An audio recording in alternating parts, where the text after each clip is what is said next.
Today on the Perception and Action podcast, how can we apply an ecological approach to training martial arts and MMA? How can we redesign practice to make it more alive and more representative? So it's time for a call to action. Hello, and thanks for joining me. This is Rob Gray from Arizona State University. I've been on a now over 25-year journey as a researcher, professor, and high-performance consultant to understand how we acquire and adapt our perceptual motor skills. Welcome to the Perception and Action podcast, where I discuss how psychological research can be applied to improving performance, accelerating skill acquisition, and designing technologies. If you're a coach or an instructor, my goal is to help you bridge the gap between research and application, and to connect your experiential knowledge with skill acquisition and motor learning theory. I want to help take you from using practice design recipes to becoming a master chef who can manipulate the key ingredients to come up with your own innovative training methods. If you're a student or fellow academic working in the skill acquisition field, I hope to keep you up to date on the latest studies and help you get to know the people working in this area.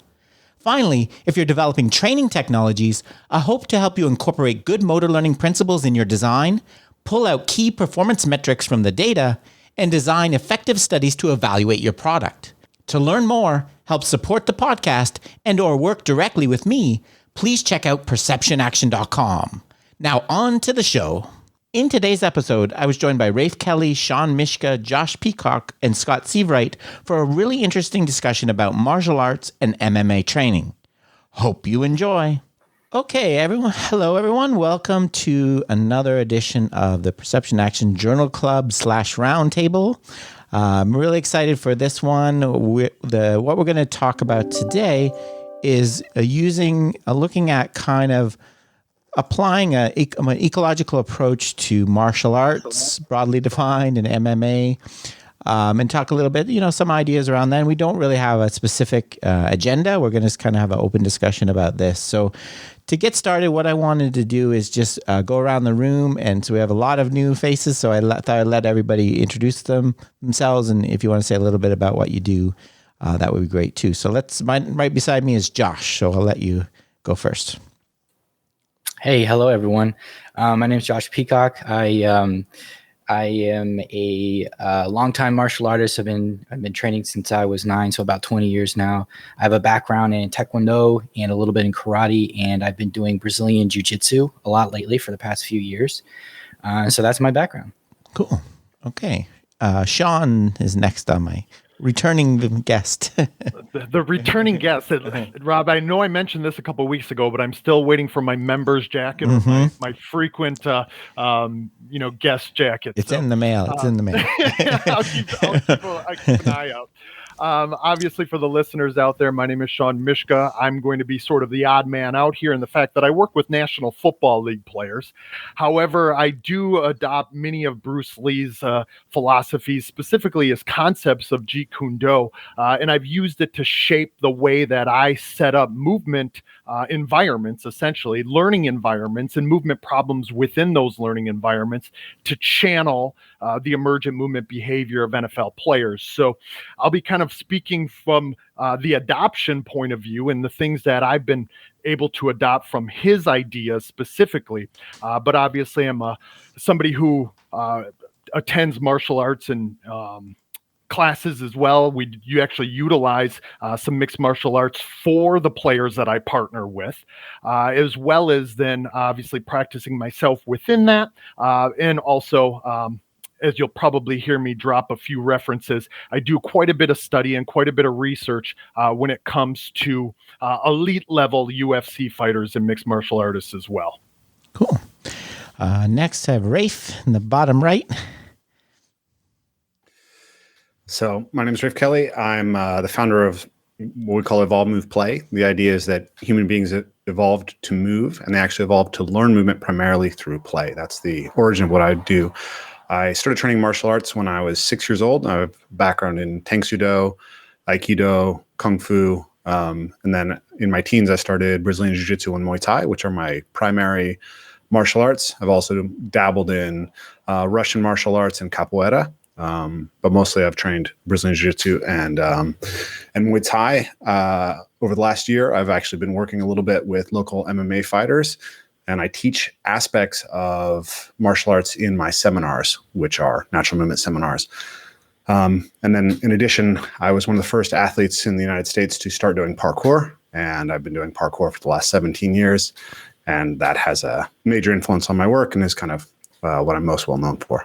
Cool. Well, that's awesome. Lots of parkour, obviously, the ecological dynamics connection there too. I'm sure we'll get into. Scott, last but not least. Hey guys, my name's Scott Sievewright. I am the co-owner and operator of Primal MMA and Fitness in Milwaukee. I got into the sport a little later, started off with boxing, but competed as an amateur a little later on. And I've been coaching for about 10 years.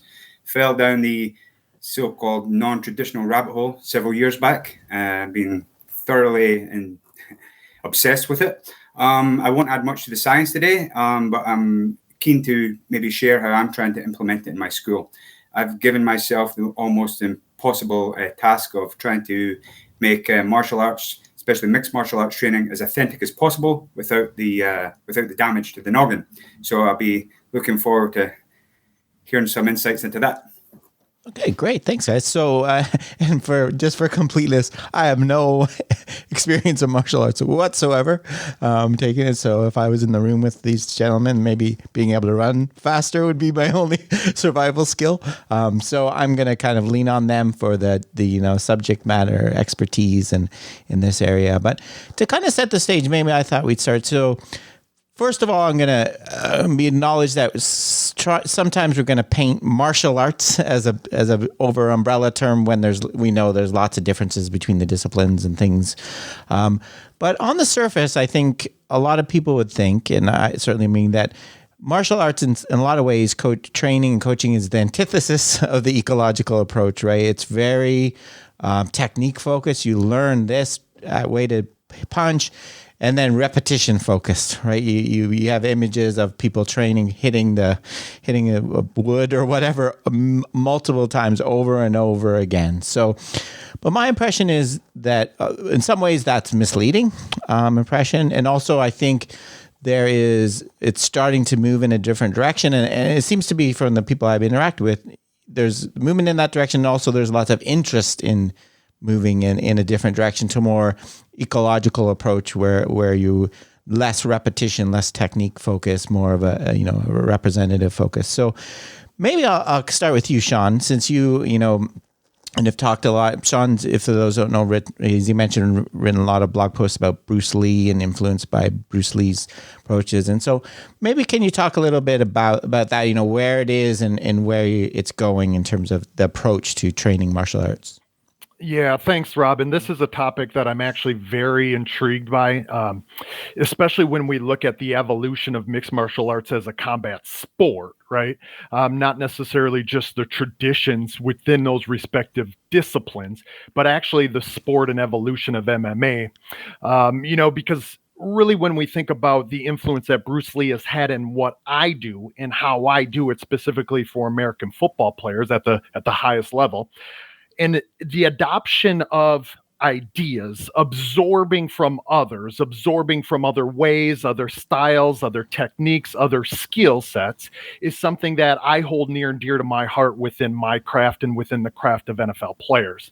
It's sort of me stumbling upon Jeet Kune Do and Bruce Lee's ideas primarily sort of stem from a number of NFL players kind of asking me how we could include mixed martial arts, or more specifically, certain disciplines within martial arts, or combat sports as a whole, into what it is that we were doing. So I started seeking out practitioners within numerous martial arts disciplines, and this would have been rewinding back to, say, 2007, 2008. We started stumbling upon many people who were doing the things that you just elaborated upon, Rob. The rote repetitions, the sort of one way, this technique-driven, very isolated, very reductionist way of performing and executing. And of course, those of you who know me know that obviously I'm an ecological dynamics junkie at heart, to know that it didn't take me very long to be like, wait a minute, this violates everything that I stand for, everything that I believe in. And I think there has to be something more to this, because obviously mixed martial arts as a competitive sport was evolving quite significantly year by year by year. And I think, as these guys will attest to it continues to. And mostly because of its infancy, of course, as the combat sport. But all of those respective disciplines are not in their infancy. But then I started to stumble upon more and more work by Bruce Lee, and I was like, wait a minute. So if it's really about, at least in his idea of using no way as the way, which is really what Jeet Kune Do was made to stand for, there is a certain amount of authenticity, there's a certain amount of abundance that lives there, and there's a certain amount of aliveness, right? The ability to honestly and authentically express oneself, which is something that I try to encapsulate in everything that my players and I do out on the football field. So that's sort of how I stumbled upon him and how he started to influence what I did.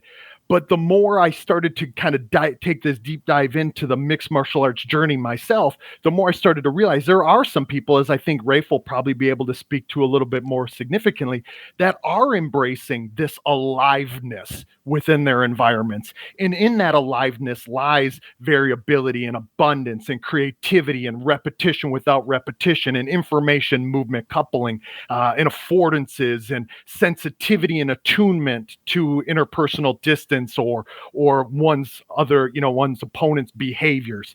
So I started to see so much opportunity that was really ripe for growth there, not only in the way that it would transcend from mixed martial arts to American football, but then when I've watched how people, specifically those that are competing at the highest level now in mixed martial arts, are probably embracing their craft and their style of executing.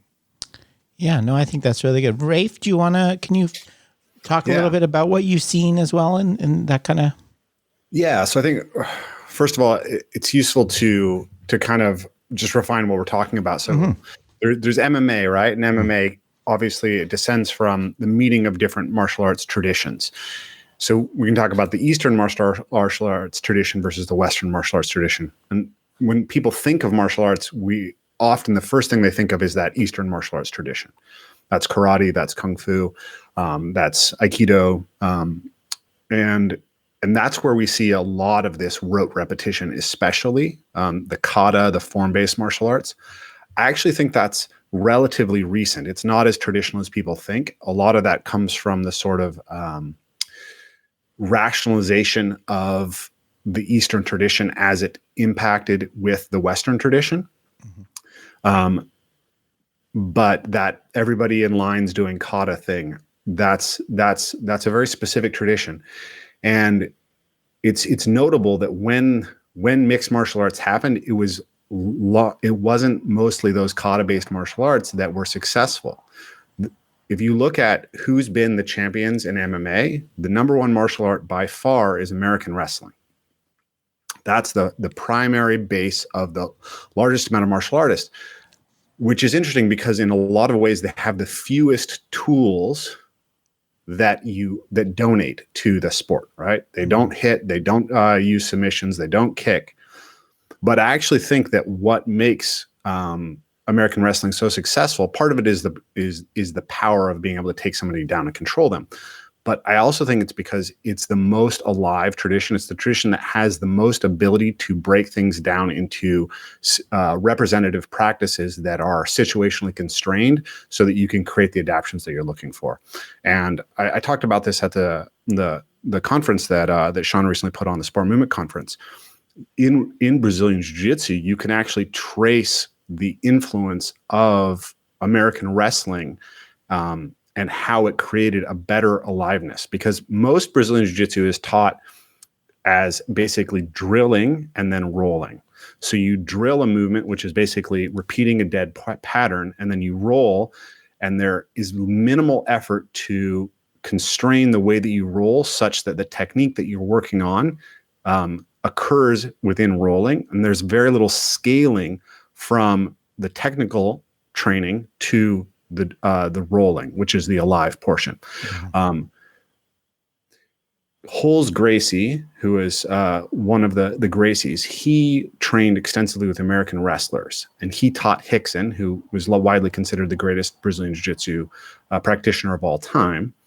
And both of them and their students do something called positional grappling. Positional grappling is basically breaking the game down into smaller pieces and doing representative design training, like small-sided games in kind of the context you talk about, Rob. Mm-hmm. And then my jiu-jitsu background is primarily through the Straight Blast Gym schools, right? Straight Blast Gyms, Matt Thornton, he was influenced by Hickson and also comes from the Jeet Kune Do lineage and has that idea of aliveness. So he uses that term aliveness. So that's an example. And, John Kavanagh, who's Conor McGregor's coach, also comes from this tradition. So there are places where this has shown up, but part of it's coming from Bruce Lee and his ideas, and part of it's other people reaching out. But a lot of aliveness is built into the Western tradition of martial arts. Mm-hmm. It was more alive. And if we go back also and look at boxing, interestingly, I think boxing has in some ways become less alive in the way that it's practiced over the last, say, 40, 50 years. There's a point Faraz Zahabi, who's GSP's coach, has made.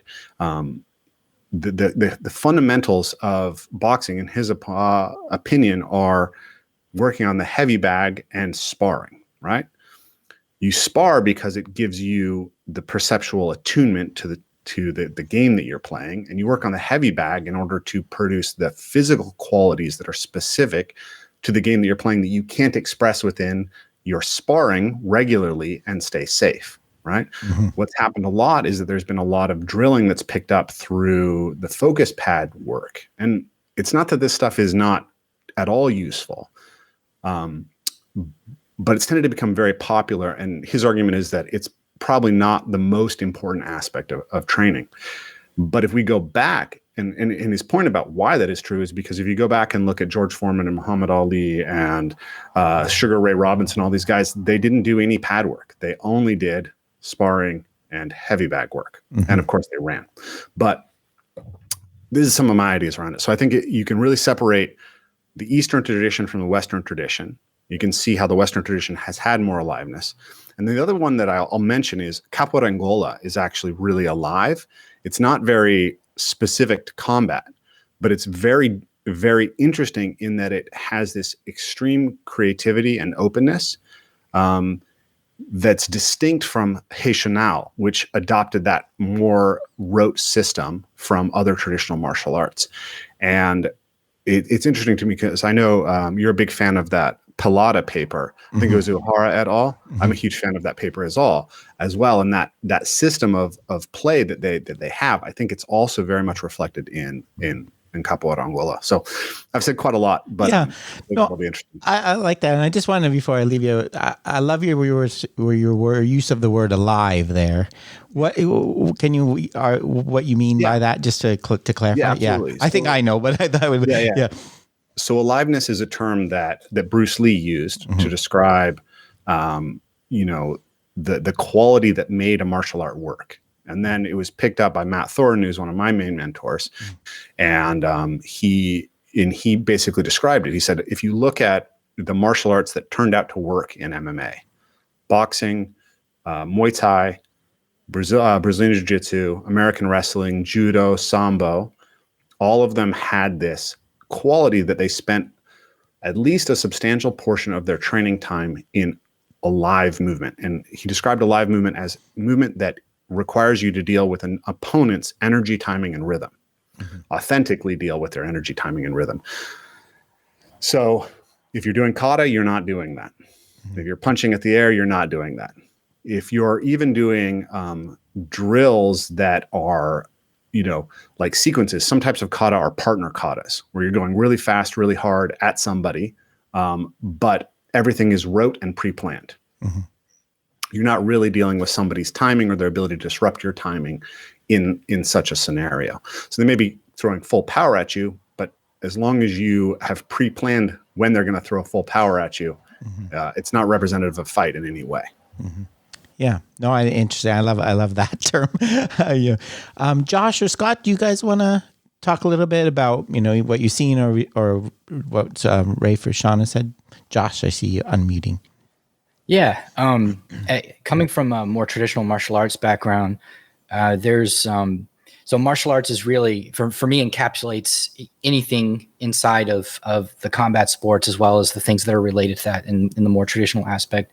Whereas MMA is a specific combat sport, a more inclusive combat sport, but a specific combat sport that falls under that umbrella. Within the traditional realm, you have a strange thing going on where you have, for example, in my own Taekwondo, you actually have a sport that is two sports under the same name. You have competitive sparring or competitive, like a fight, a match. And then you have competitive pumse, which is more like, which is performing a form or kata. And the affordances, the task constraints, the things that are required by each of those are very, very, very different. So they're entirely different classifications of motor exercise that exist under the same name. And so when you go into a regular class, a Taekwondo class, a karate class, they're all very similar in this way. The training methods are very jumbled, and most of them are actually biased towards becoming very good at performing your forms really well, which usually there's no opponent involved. There are some multiple partner katas, but most of it's oriented towards that and not towards sparring. And so, in fact, it's very common that you'll rarely spar in a traditional martial arts program, unless they're just very competitive in the sparring arena. And that's something that I think a lot of traditional martial artists don't understand about themselves, how intensely different these two types of activities are. And then something that I think a lot of researchers, when they come in and they look at the martial arts, that's something that they might not realize is there, because boxing has some of those rote methods, but it is not as intensely formalized along the lines of like solo patterns that you perform by yourself. You don't spend 15 minutes of class kicking in the air in a line. Rafe, to your point, it's really refreshing to hear somebody who understands the history of martial arts and the clash in the East, between the East and the West. What a lot of people don't understand is that during the time that what we think of now as the traditional martial arts program was actually being developed, there was cross-pollination with teaching methods out of the military, even the U.S. military, making contact with Japan and Korea. And it was really fashionable in Japan at that time to have an interest in what John Dewey was doing, and some of the other thinkers over here, what they were doing with pedagogy. And so there's pictures of John Dewey with some of his Japanese sponsors. And one of the people that was, I believe, even educated at a Western institution was Dr. Jigoro Kano, who is the founder of Kodokan Judo. And he was profoundly influential on the development of what is known as the Budo combat sports in Japan, which would be Kendo, Karate-Do, and Judo. There might be some others, but those are the main ones. And what you see there is you see this very strict pedagogy that we now see in traditional martial arts develop there. He influenced Gichin Funakoshi, who was the sort of godfather of Japanese karate. And so that's where they wear the gi uniform that judo people wear. They wear those as well now. They have the belt system that originates not from karate, but from judo. And people who learned Gichin Funakoshi's karate style went on, many of them were Koreans that were during the Japanese occupation, they learned while in Japan, and they brought that back to Korea. And they brought back the uniform, they brought back the belts and many of the technical aspects of karate. And they eventually came to make, first it was Tong Sudo, and then they came to make Taekwondo. And that's kind of moved away from it. You could still see the bits of karate in it, but it's still the Olympic style looks quite different. And so all these things are very much related to one another. Before all that happened, especially with what you see in very like traditional Chinese martial arts. Yes, there's the forms and things are very rote, but instruction is actually very individualized. somebody might create a different form just for you. They might change a move in the form just for you. And classes are smaller. You're not necessarily lined up punching the air and things like that. So there is, to the point that was made earlier, there is actually a marked shift around the end of the 19th century and certainly through the beginning of the 20th century, where things became more rigid than they used to be. And that mass education approach that we now understand is not very effective came to become almost I hesitate to use the word hegemonic force in the training of martial arts. And it has it's almost in a way seemed to like come back and affect the way people approach, the way they train boxing and things like that. But those are my thoughts on it. Yeah, I think that's really interesting to hear the history, guys. I think from what I've seen, and it would be interesting to someone write a book or something. A lot of sports are like this. I think we didn't start out this way. This repetition, it evolved to kind of industrialize this, make it scale up so you could coach more people, make a factory. The soccer academy is another example of, teaching everyone the same thing. Repetition is the easier way to do a lot of people quickly, right? So, Scott, I want to ask you in your introduction, I think, you were kind of hinting at kind of this move to more representative practice. So what are your thoughts on kind of how things are evolving within your sport? Well, I'd like to just jump on what Rafe said. And I completely agree with Rafe. It's shown over time that American wrestling is the most, dominant skill set out there. I think, though, under observation here, I don't think wrestlers are necessarily less guilty of decontextualizing their training. I think generally it's the sheer volume of training they do. Typically, I know high school wrestlers, collegiate wrestlers, and that they might be training 3-4 hours a day, whereas your typical jiu-jitsu practitioners maybe 1 hour a day, 3-4 times a week. So I do feel over time it's just purely a volume thing. What Rafe was saying about the situational drilling, and that actually comprises about 90% of our practice now. I think it's wonderful, but again, I'm not quite ready to let wrestlers quite off the hook yet, because I know in a lot of wrestling practices there is still a lot of like decontextualized drilling and movements that don't quite that lack for liveliness. In addition to that, I think I need to be fair to some of the more, say, traditional MMA clubs. Everyone is still doing this kind of situational stuff. Most MMA gyms are still doing a little bit of situational sparring. So somewhat, if you want to call that constrained or whatever, they're still doing the sparring. But for me, it's more of the opportunity cost, and so much of that rich, valuable learning time is displaced by some of the what we might consider ineffective training methods. And what I'm trying to establish in my school and with my team is that our most valuable commodity is time, and trying to get the absolute best use out of that. And I think just having these general principles of, does it look like the sport? Is it alive? I think we're very much on the right path, even before we understand the full nuances and the science of ecological dynamics. Yeah.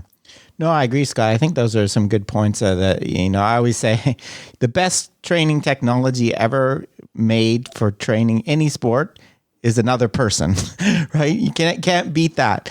And so when we waste time, when you're with other people, you have a ton of other opponents around you that are at your level, and we waste time doing isolated things and funny technology. It always frustrates me. So I think those are some good points.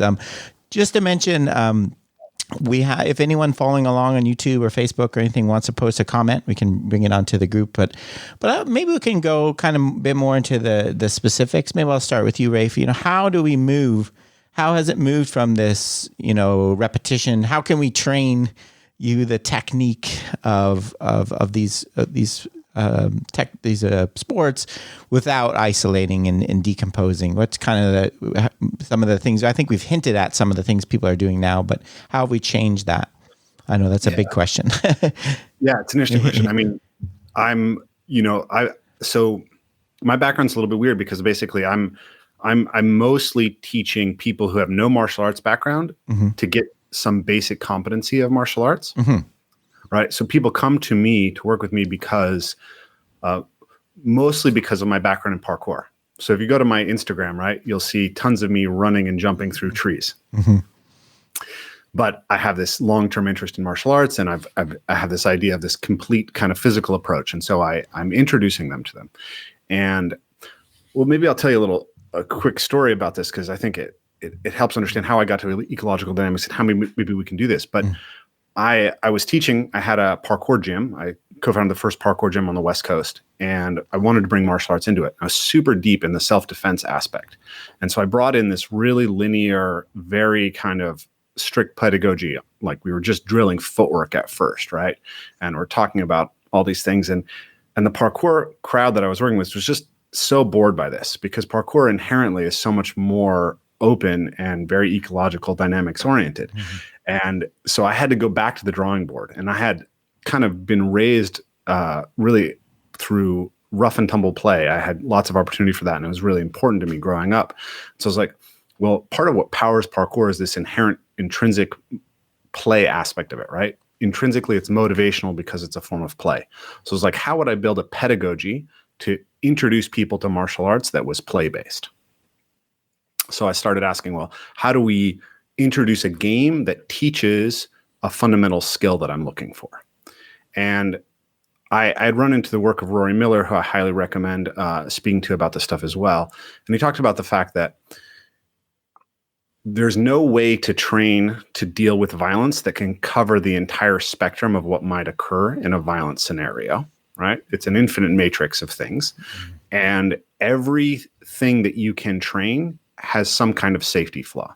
Scott mentioned this, right? I want to get training that's as representative as possible while protecting people's noggins as much as possible. So, well, Kyokushin tried to do this.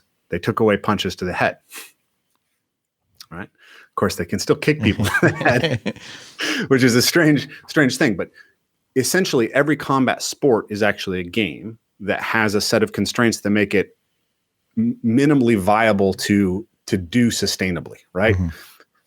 And so everybody basically agrees, no eye gouging, no, everybody but Lathway doesn't allow headbutts, right? Right? No groin attacks. There's certain things that you can't do and have a sustainable game. So the idea was like, well, if what I noticed was that a lot of times it seemed like the people who could fight all came from combat sports, but they often forgot that their combat sport was not representative of what violence on the street might look like in every way. So it's like, there's the people who study what violence looks like on the street and then train in a way that isn't going to help them at all.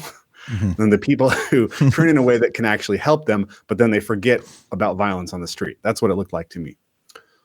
So it's like the jiu-jitsu guys are in love with the jiu-jitsu game. The Muay Thai guys are in love with the Muay Thai game. The judo guys are in love with the judo game. It's like, what if we trained all of these and saw them just as games that helped develop an overlying ability that we are looking for?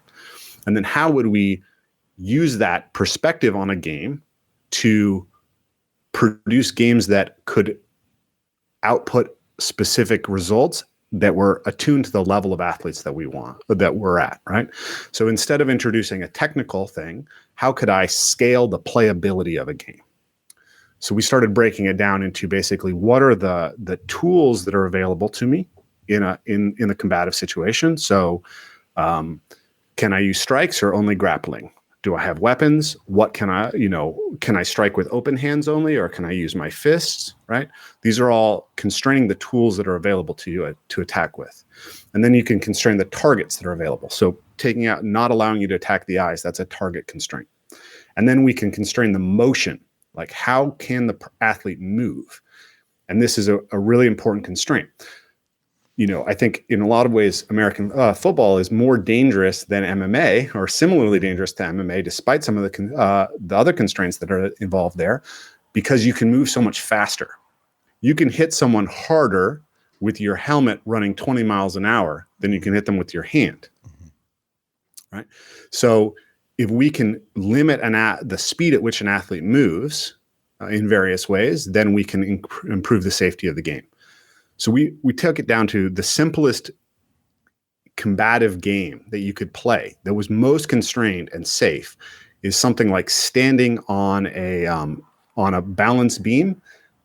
So that constrains your motion. So you can't develop a lot of power in that situation.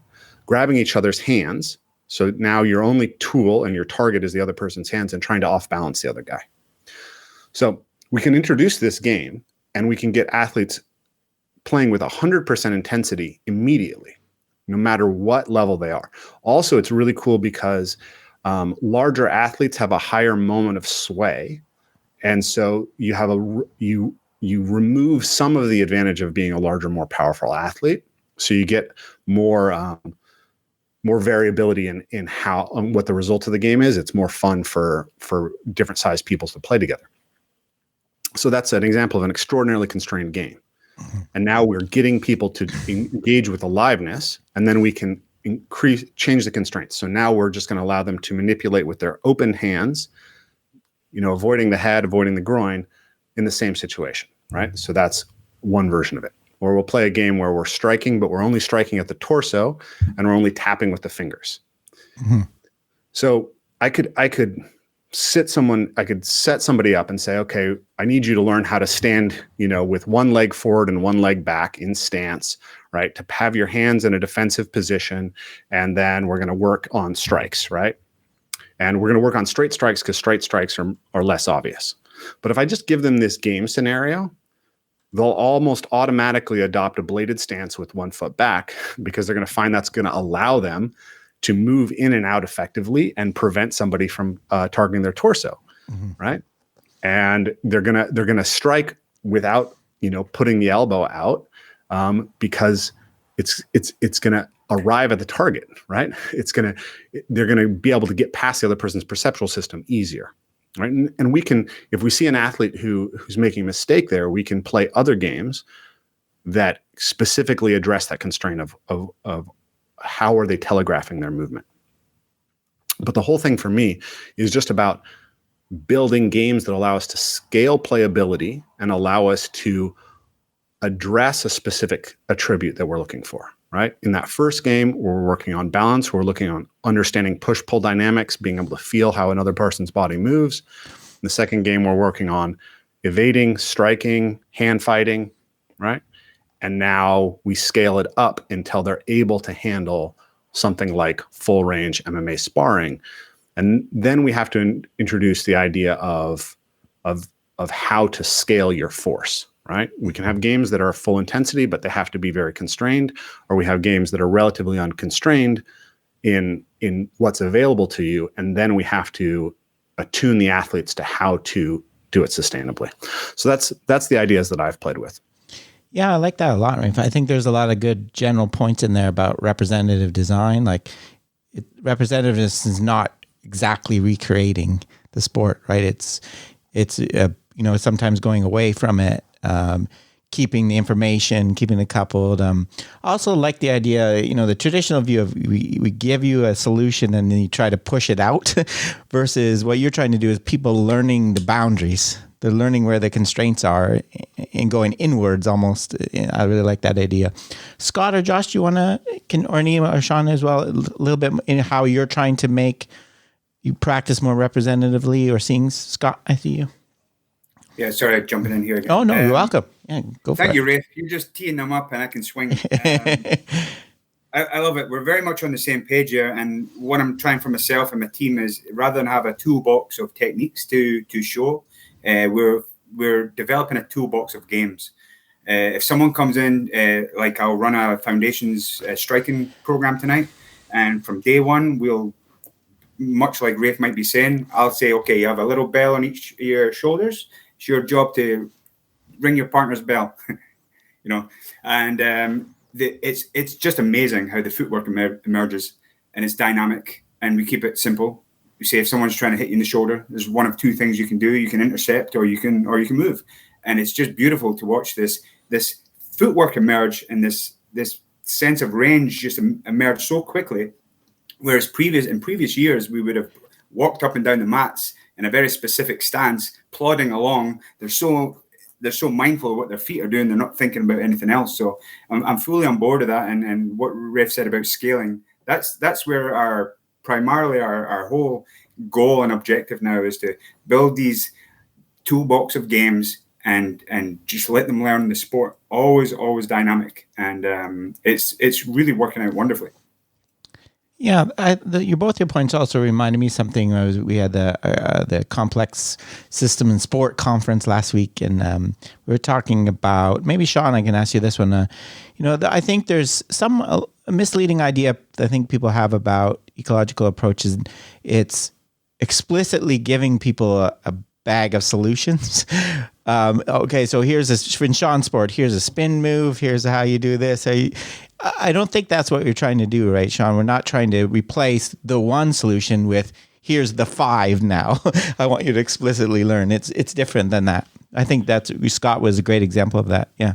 Yeah, both Scott and Rafe, I think, in both of their examples, obviously the thing that I was seeing threaded throughout both examples and both of their answers and standpoints was really this, number one, self-organization, of course, that's going to emerge there because behavior affords behavior. So by maintaining a certain amount of aliveness, even wherever it sits within that representative task design scale or spectrum, it's really about being able to understand one's own action boundaries based on the way the constraints have channeled one's movement behavior in the problem solution dynamics that are intertwined there.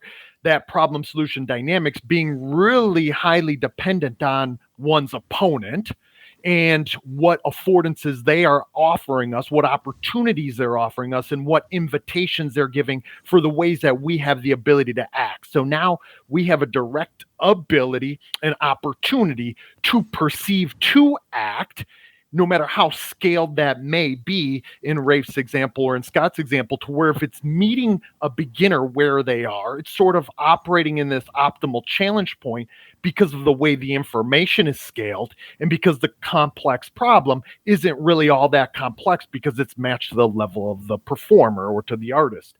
And I think there you have, in both of their examples, you have the opportunity for not only abundance within strategies and solutions, but you have certain direct learning because of direct perception to the behaviors of another human.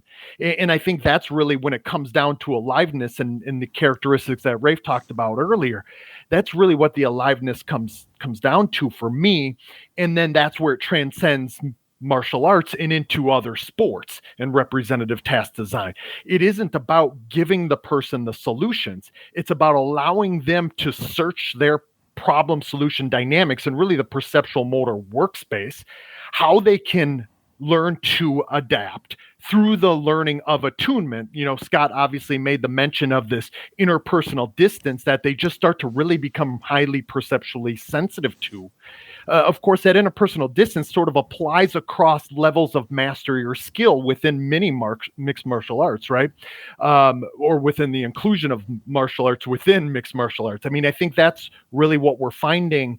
And of course, whether it's a wrestling or grappling interaction, or whether it's a Taekwondo example, or whether it's in a kickboxing example, I think what we find there is there's a different interpersonal distance that's going to be conducive to the affordance that we're both perceiving and ultimately selecting and acting upon. And so I love the examples from both of them because it sort of tells us how they're both meeting the player, in my case, or the performer, or the mixed martial artist, or the martial artist in their case, where they are, based on the information stemming from or flowing from the complexity of the problem being constrained to meet them where their skill level may be. Mm-hmm. Yeah, and I think there's a lot of good scaling and, I think lots of good ideas there. Josh, did you want to jump in? Yeah, I don't have anything particularly, amazing to add, because you guys have had some really great points covering how to approach training in a constraints-led way instead of trying to do everything as almost like an encyclopedia of here's the response, here's the stimulus, here's the response you have to do to it, and then here's the little variations you can do. What MMA creates this, it's almost created this cognitive dissonance in people's minds because there's the conventional wisdom of, look, you got to have You got to have this really good looking boxing. You got to have this really good looking Muay Thai. You got to have this level of wrestling, this level of other styles that you use in MMA to build a fundamentally sound base for MMA.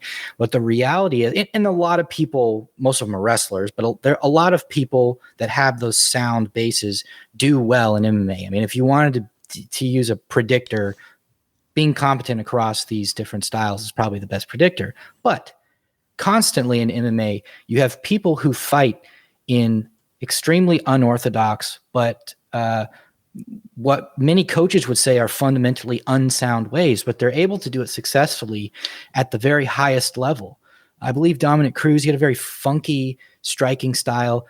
No boxer, no kickboxer would ever teach you to do any of that stuff. But he made it work, and he made it work by manipulating space and timing in really, really unique ways, in such a way that he didn't have to hold a boxing guard. He was protected enough by the unusualness of his movements and the way he cut angles and moved in and out too quickly that he didn't have to worry too much about holding a really secure guard.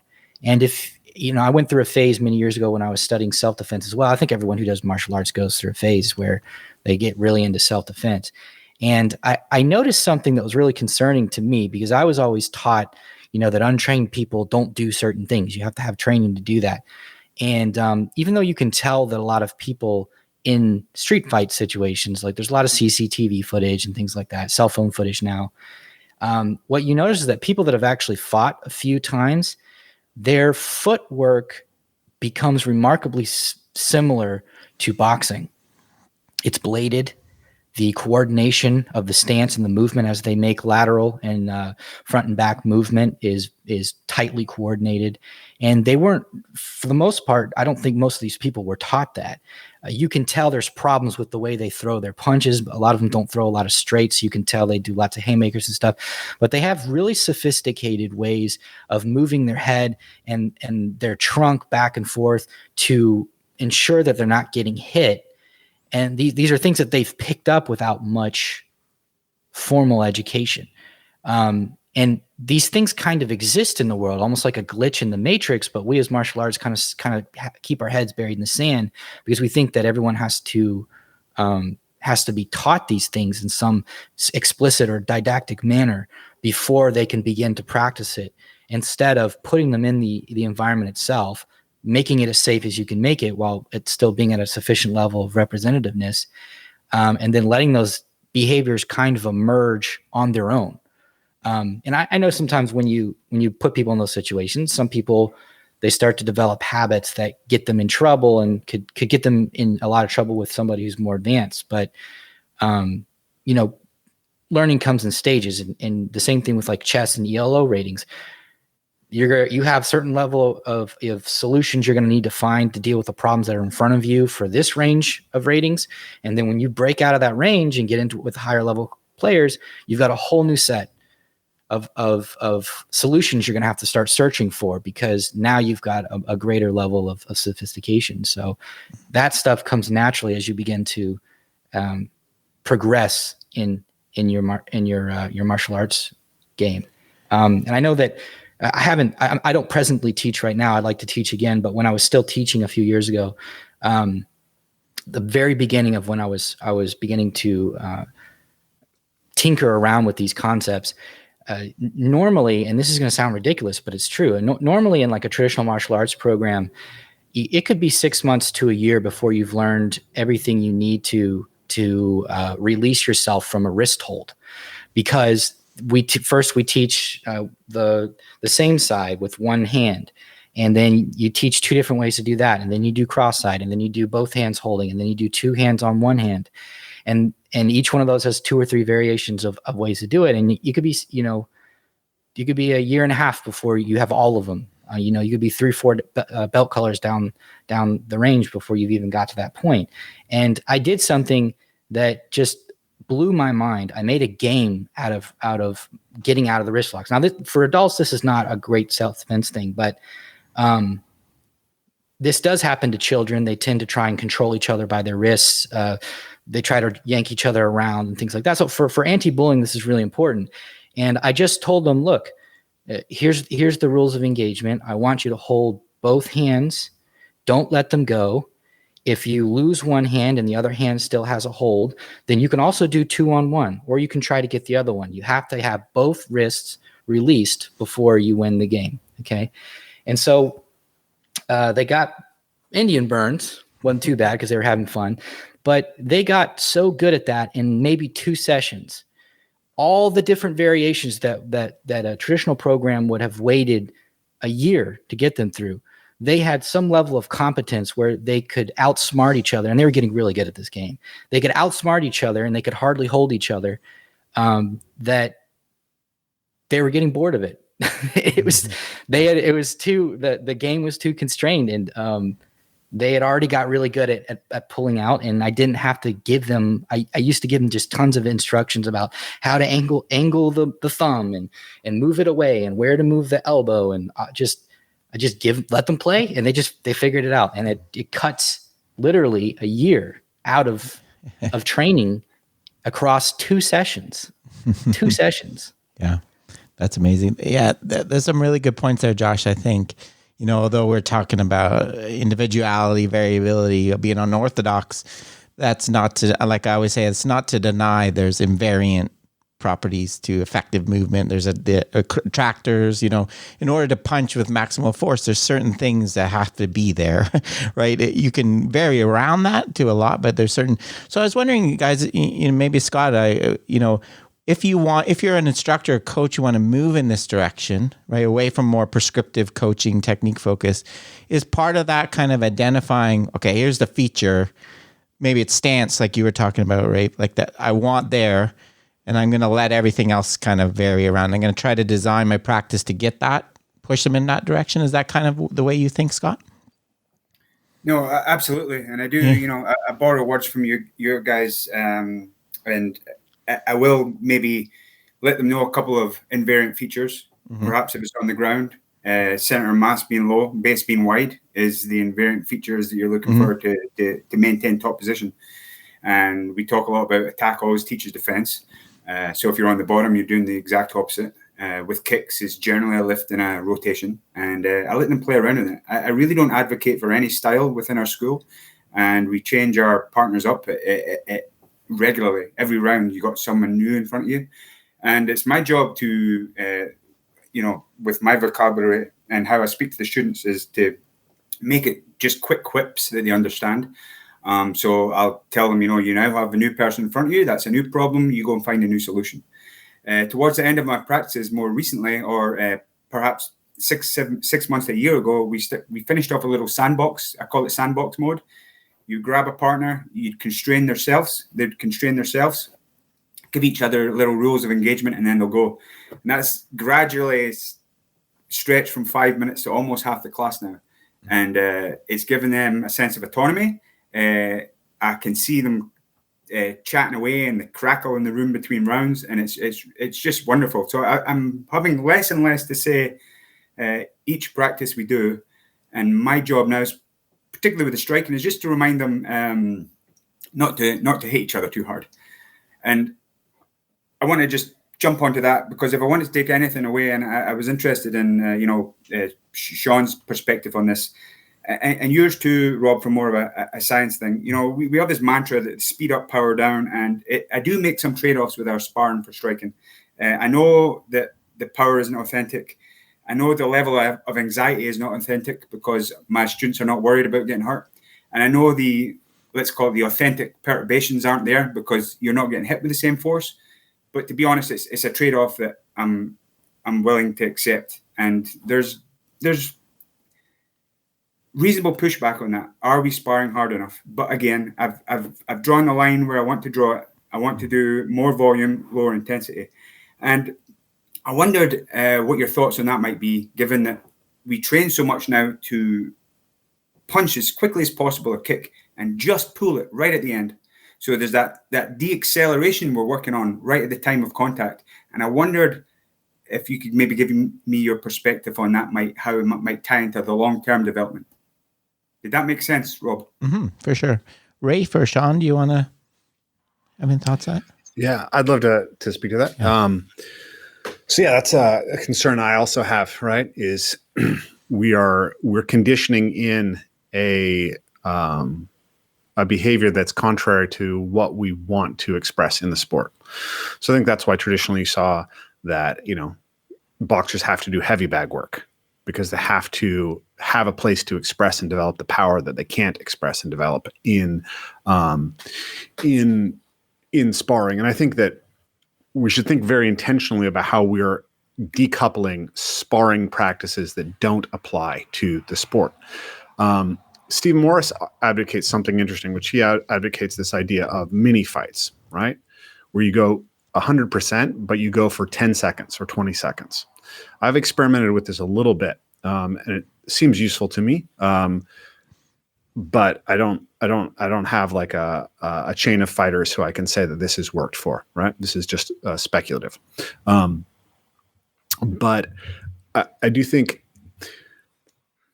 well, I'll share a couple of his ideas. One is he likes this idea of army milling, right? This is the army drill. You start by, if you have people who want to fight, they really want to be able to fight, one of the first things you do is have them go as hard as they can for a minute, right? 20-ounce gloves, headgear on. This is not something you do repeatedly. It's something where they get to recognize how they actually respond in a true type of fight scenario. Once that's established and they know they have the will to fight through adversity, then they can map that to the light sparring.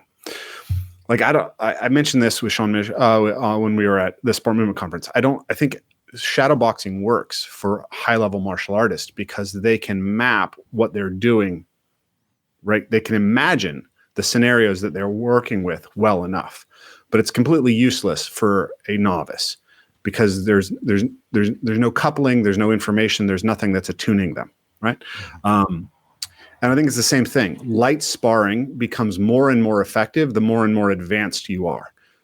Shawn, I was reading one of your blog posts about Max Holloway, right? Max doesn't need to spar hard. He's fought enough fights. He's had enough hard sparring matches that there's no information there that he can't already pick up from a light sparring match. So my suggestion would be that there's a small dose of the hard sparring that you need to apply with athletes, and then it's something that comes into your program and goes out once it's fulfilled its purpose because there's too much damage otherwise. And it doesn't even need to be sparring, honestly.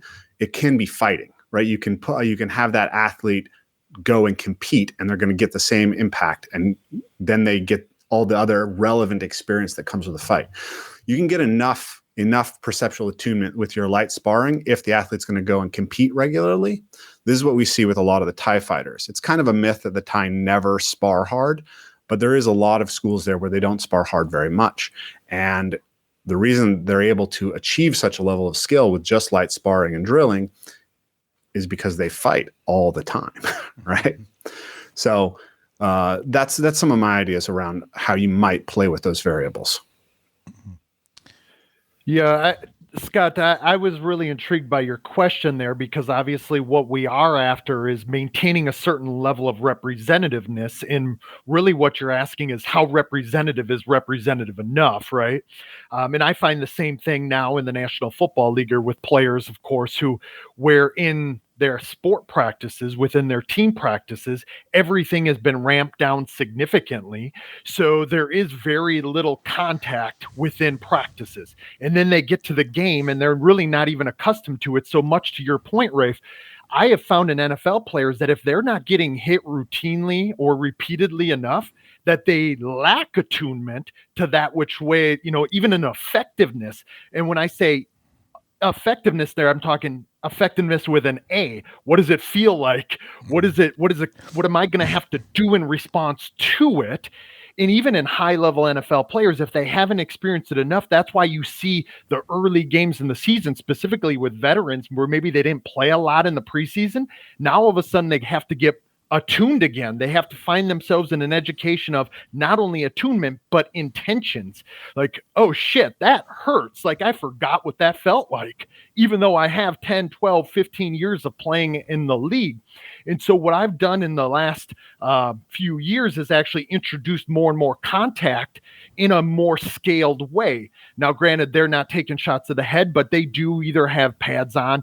Sometimes we're doing it with or without helmets, depending on exactly where we're at in the season. And I think that's really what it depends on there too as well, Scott. And Rafe brought up a few good points there that I think it depends on how often they're really going to fight and what that sparring looks, feels, acts, and behaves like as well. Because I've seen people spar at a lot of different intensity levels, and one person may feel as though that's sparring speed, and another one may feel as though that's like ownership, and then another one may feel as though that's a true fight.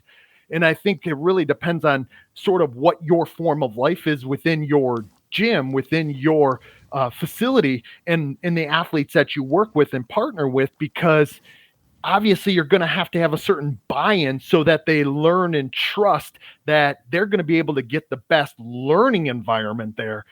But I think as we see more and more data coming out in regards to heads, and obviously the value of those heads and the cognitive processes, the more we have to ask these questions, not only within my sport, but obviously the sport that you guys all exist in as well, because, we can replace a hip or a knee, but we can't replace a brain. So it's something that is obviously highly valuable discussion to have. I think how much is enough really depends on what that individual is going to be expected to do, much to Rafe's point. If it is a Thai fighter, or if they are getting ready and they're in fight camp, how much do they really need to save them, but yet give them the appropriate amount of information so they can become attuned to it and they can calibrate their actions in accordance to the affordances that live there when it is at the higher tempo and higher intensity. Yeah, I think those are really good points. I don't have to deal with the same injury concerns you guys do, but I do worry about, I think you can very easily get a local minimum of a attractor. If you get people are slowed down, not sparring, they can learn movement solutions that are not going to scale well to when they're in that real combat. So you have to be careful. So I try to avoid it like two ways. One is, like Rafe said, I try to like micro. So in my like baseball pitching, you have to worry about people's arms for throwing too much. So do the scaled down drills, but then do a little bit. Okay, throw as hard as possible, just so you get a person exposed to the kind of the other constraint they're going to face. And then adding variability in the other direction, right? If we can't go into the sparring and hitting in the head, vary as much as you can in the other things. So you're not really digging that attractor. That's kind of the way I think of it. But that is a really tough problem, Scott. I recognize, right? You want to get representative without scrambling the person's brain. So really, really good points there. Josh, do you have any, you deal with that as well? Yeah. So Rafe mentioned Kyokushin with the taking away the head punches, but letting you kick. And the way they manipulated constraints actually led to these crazy sacrifice kicks where they'll do a front roll and they'll just whack you right across the head and the neck, almost with like a rotating sledgehammer. I mean, it's the impact is incredible, and they do a lot of head kicks that are probably far more powerful than the punches would have been. In Taekwondo, we have a similar issue going on where you can only punch to the trunk, but you can kick to the head. So the World Taekwondo Federation did something interesting there, where they won't disqualify you if you kick the head at full contact, but now you don't have to kick the head at full contact anymore to score. So even without creating a hard constraint around force, changing what qualifies as a point has helped to reduce the amount of crushing head kicks that happen inside of Olympic Taekwondo. So there still are quite a bit of knockouts, but there are far fewer than there were in the mid 2000s, for example. As for boxing, I'm not sure. I think that sport karate has an interesting thing going on. It has its own problems with representativeness, but they have gloves that have an extra bit of padding on the top that leaves the kind of the thumbs more opposable. And what they do is they do light contact. So you're still making contact. There's still a little bit of like penetration, but your fist really isn't making a hard contact. You're just getting I don't know what to call it, maybe haptic input from the compression of the front of the glove, which I think is a little bit, it's kind of different than a boxing glove. The boxing gloves are a little stiffer, I think. So you have to create more pressure with them before you actually feel it on your fist. That could be useful. I think I've never tried it before. So I'm just kind of thinking in terms of what equipment manipulations might be available right now. Mm-hmm. Yeah, no, that's really interesting. I wanted to ask, for kind of a practical thing for coaches, I wanted to ask you, Rafe, because you gave a good example of a constraints, you balance beam, and how do you get there? How do you get from prescriptive coaching to that? And I open this up to all. How is it just randomly trying stuff? Do you think about, okay, this constraint might push them this way? Can you talk a little bit about that for people that want to try that in adding constraints to their practice?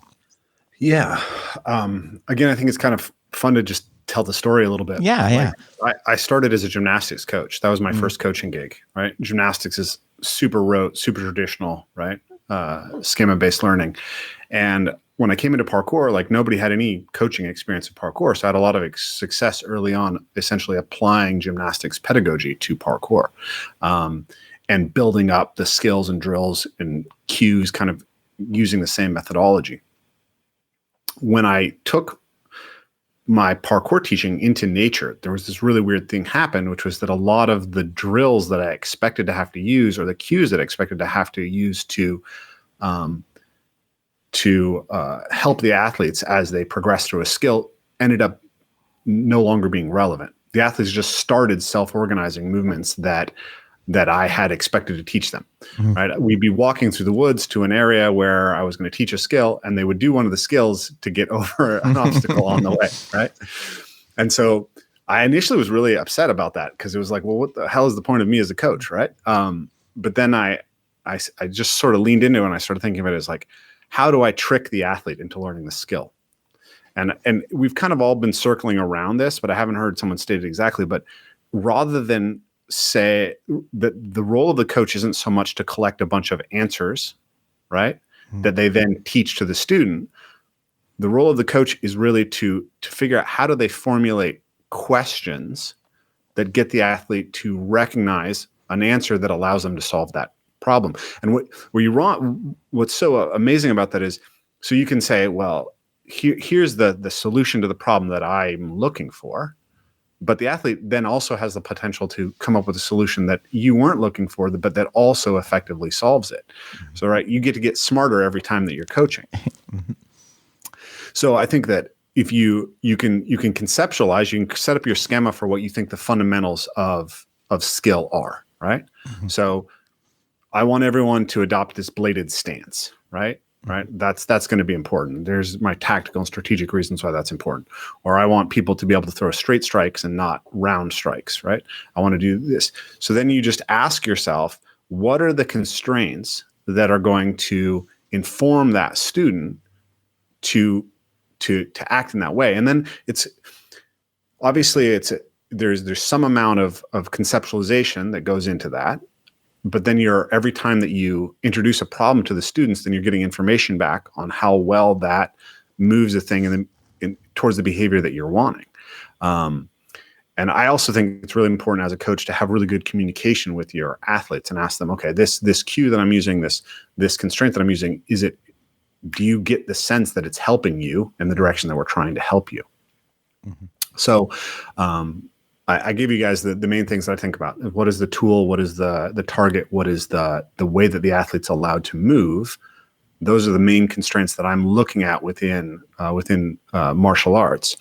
So like if we go back to like how do we move fast without hurting people, right? And be able to target things that are relevant to us. That's kind of the problem that Scott's talking about, I think, right? So we can an example of a higher level, this is something you do with higher level athletes, but the Dutch kickboxers, use a form of sparring where they spar 80% to the body, 50% to the head. Also, this is a good heuristic that I use for sparring. You shouldn't leave a sparring match with a headache or a sore jaw, right? So what is sparring too hard? If you get knocked out, that's a real good one. But if you're regularly leaving sparring with a headache or a sore jaw, then that means that you're hard sparring.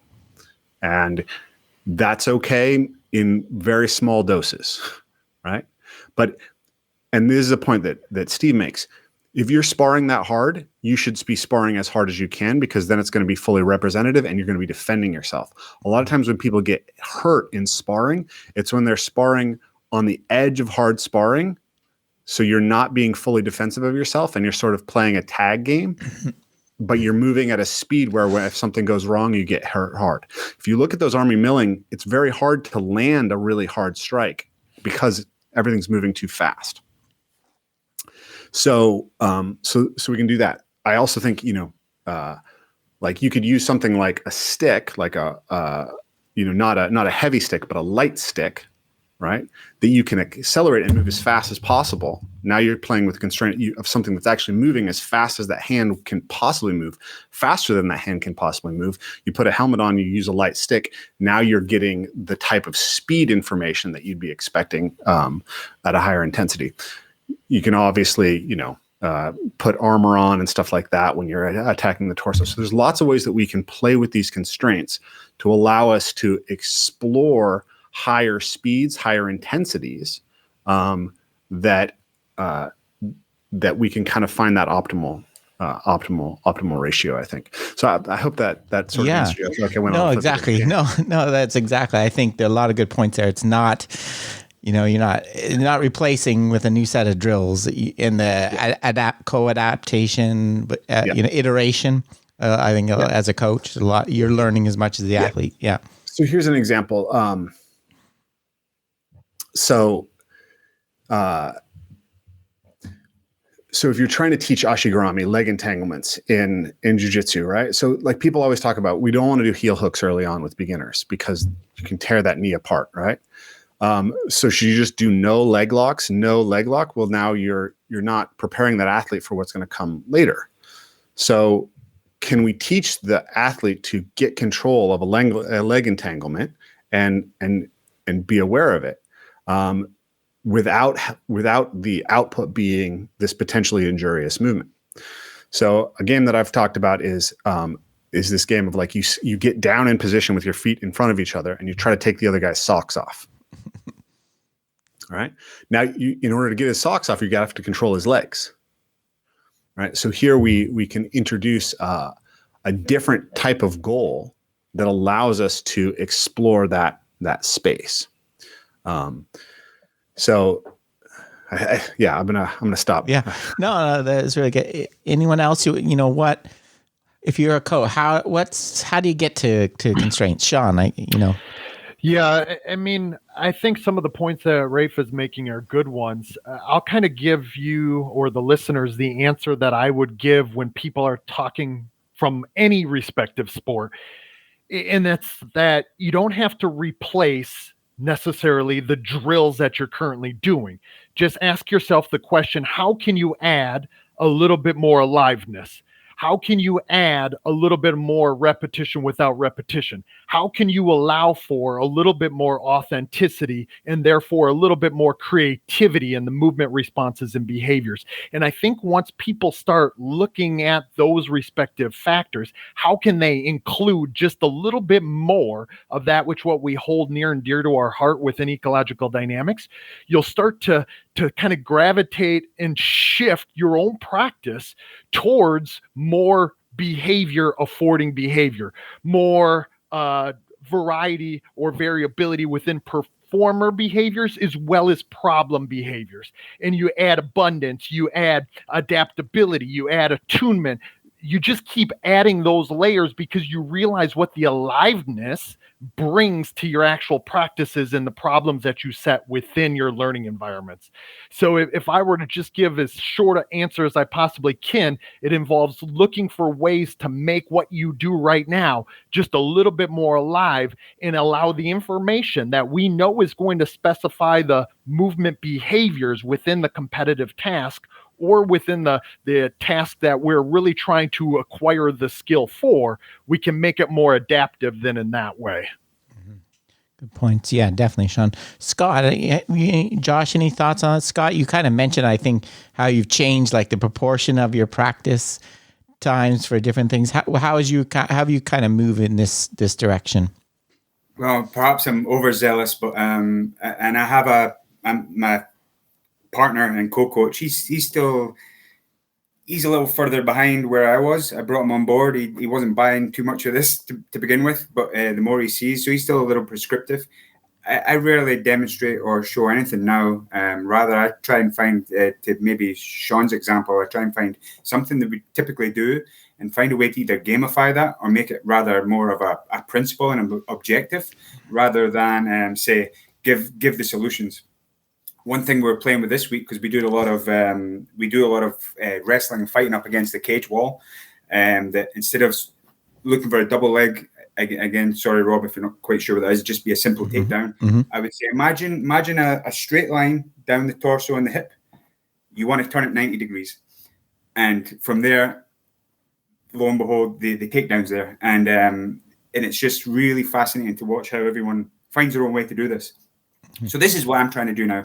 Take something that was overly prescriptive. We still want the same outcome, but I'm just giving them an idea and a principle of how that emerges. And to add a little bit to what Rafe was saying, again, thank you, Rafe. We're doing a lot of the same things. I bought the wrist sweatbands for the kids last week, and they put them on the wrists and the ankles. And they say, okay, the game is how many can you get off your partner in this next 90 seconds? And it's just wonderful to see them scrambling around and butt scooting and transitioning and everything. So for me, again, it sounds like Rafe and I are very much on the same page. Yeah, I love the two things. Were creativity from the coach and fun for the athletes. I love that comes out. Josh, what are you some of the things you do to kind of to move your training away from drills to more kind of representative? Yeah, so I tried to in my own journey, one of the things I did was to move away from doing all kinds of calisthenics and like line drills in the warm up, so that I set the tone for what's going to be going on in that session with something that's more interactive. At the time when I was still teaching, I was just getting into this stuff, and we have to be patient with coaches that are starting to get into this because it's impossible to understand all at once. I'm still learning. I'm still having breakthroughs, and I've been listening to your podcast for 5 years, not 5 years, that's an exaggeration, but like a long time, several years. And I have probably actually have 5 or 6 books on the subject that I've read through, some of them more than once. And I'm still, it's a lot. So we have to be patient that and understand they are going to go progressively until they've gotten to more towards where someone like maybe Shawn or Rafe is at with how they design practice. So what I did is I started with the warm up, and then I started to challenge myself to make, at the time I called them more like mini games. And I tried to make mini games where we're actually practicing what it is I wanted to teach. And I was still teaching, because I was new to it, but I would teach what it was, and then I would give them the rules of engagement and let them go at it. One example, other than the wrist hold game, was there's a hold where you get a hold of the arm, and then you create a wedge here over the jaw or the neck. It's more useful for self-defense to try and isolate a limb and keep the person from bowling you over and taking you down. And one of the things I would do is I would actually have them start from there, and the one person had to hold that hold on them, and the other person had to either try and take their arm out or try to push them over. So you're getting practice maintaining that frame, but you're also getting practice trying to hold an actual arm that's trying to move out. So if you ever get in a position where you establish that position, you actually understand what you have to do, the little adjustments you need to make in order to maintain that position, so that, if it happens to be a hand with a weapon, they don't just easily wiggle out and get you with it. And that's not a perfect application of it, but I was just starting. That was one of the things that I did there. And then eventually trying to, you don't have to do free sparring like every single class, I don't think, but making sure everything gets reintegrated, as Matt Thornton would say. You go through phases where something is being introduced. You go through a time where you're doing it with aliveness, but it's very limited, like a small side game. And then you go to make sure that everything is totally integrated by playing the entire game, doing the whole thing, doing all of free sparring. So that's where that was my own evolution with that. Yeah, lots of good points, Josh, there. And definitely, I agree. You never end. It's a never-ending journey for me too. I keep learning. So I need to. So I'm going to need to wrap it up, guys. I gotta go another thing soon. Anyone want any final thoughts about where this is going? Where people might want to look. Shawn, any more blog posts coming from about Bruce Lee? Yeah.